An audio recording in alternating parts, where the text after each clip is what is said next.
Nothing says home like a lovely bouquet of fresh cut flowers, but no one likes to stare at a vase full of death.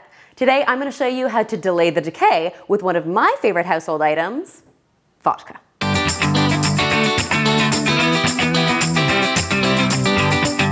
When it comes to prolonging the life of your cut flowers, you could use one of these little packets that comes with most bouquets.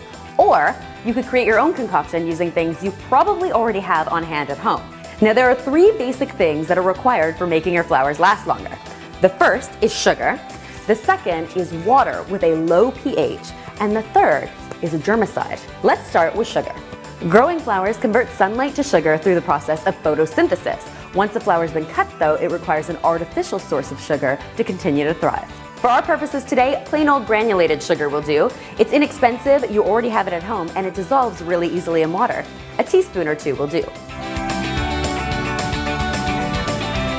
The next thing we need to prolong the life of our flowers? A low pH. Research shows that cut flowers actually absorb water better if it's slightly acidic. Now, a trip back to 5th grade science class should remind you that water has a pH level of 7, which means it's neutral. Anything above that is considered basic, anything below is acidic. Flowers prefer a pH level of 3.5. In order to reduce the pH level of your water, you could use white vinegar, which contains acetic acid, so it'll definitely do the trick. But I prefer using lemon lime soda. Now, not only is it slightly acidic, it also contains the added bonus of more sugar.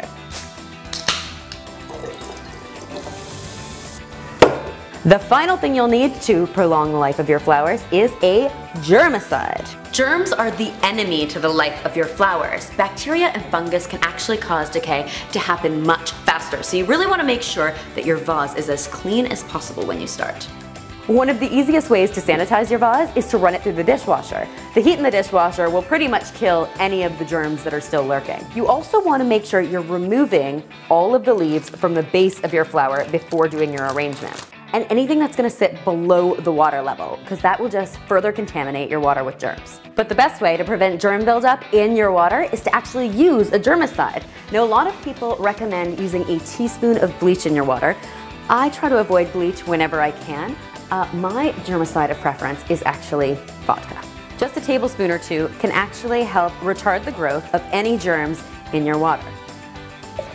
A little more can't hurt. And there you have it. Not only do you have a lovely homemade flower preserver, you also have an amazing cocktail that's delicious when poured over ice with a lemon twist. Do you have a household tip you think everyone should know? Share it in the comments below. I'm Sara Lynn, this is the Domestic Geek on Coral, and don't forget to subscribe. Cheers!